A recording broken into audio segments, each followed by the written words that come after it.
You can use schedules to automatically keep track of all sorts of important building information, from quantities for windows, doors, and other components to areas and square footages for rooms. There are too many options for creating schedules to show you all of them, but I'm going to show you the basics of how it's done. We'll make a door schedule, a window schedule, and a room schedule.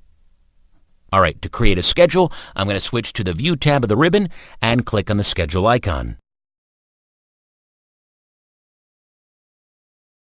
This brings up the new schedule window. The first thing to do here is to choose a category for the schedule.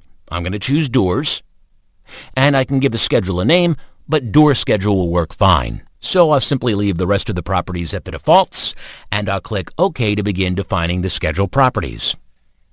Now there are quite a few options here for defining the schedule properties. You can see the various tabs at the top of the dialog box. So the first tab, and arguably the most important tab in this window, is the Fields tab, and you can specify which fields you'd like the schedule to contain from the list. I'm looking for 4 specific fields for doors: the mark, the family, the type, and finally a comments field. You can reorder the fields by selecting the field you'd like to move and using the Move Up and Move Down icons.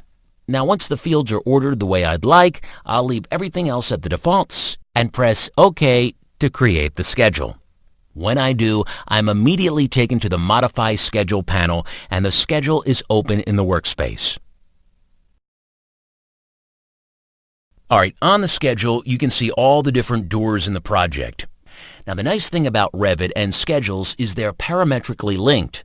Let me show you what I mean. Notice right now the comments fields are all completely blank. I'll switch to the 3D view and select one of the doors in the project. Now I can go into its properties and notice there's a comment section. I'll add a comment to this door, say front entry, deadbolt. And I'll repeat the process for a few more doors too, just so you see what I mean. I'm going to select the garage door and give it a comment, say no lock. And I'll select the bathroom and add a comment stating privacy lock.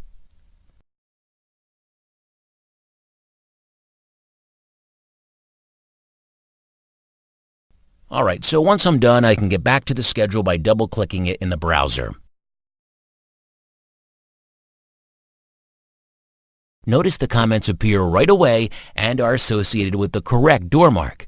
One thing I'd like to mention quickly is that each door in the project has its own row in the schedule. Okay, they're not all grouped together.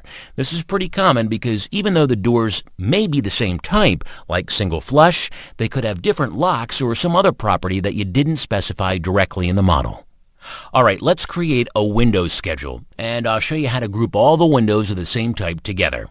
I'll again click the schedule icon from the View tab on the ribbon, and this time I'm going to choose Windows for the category.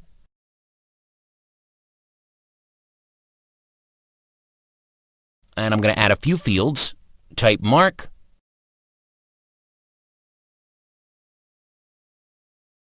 family, type, and count in that order. Now before I click OK, let's take a look at some of the other important properties. The filter options let you further control what's shown in the schedule on top of the fields you specified already. I'm going to leave them blank and switch over to the Sorting and Grouping tab.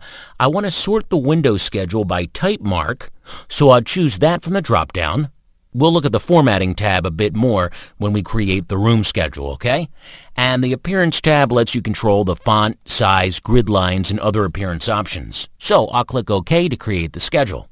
Now the window schedule looks okay, and you can see that all the windows are sorted by type mark. However, I want to group all of the windows of the same type together, and there's an easy way to do this. If I look in the Properties under Other, notice there are edit buttons for each of the tabs in the window. So I'll click the Sorting and Grouping Edit button. This takes me to the same window we were at when we first created the schedule. I'll uncheck the Itemize Every Instance checkbox and click OK. And now the schedule looks the way we want. So, before concluding this lesson, let's create a room schedule. All right, I'll again click the schedule icon,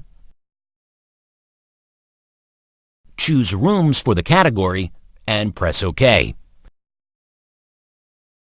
For the fields, I use number, name, and area in that order.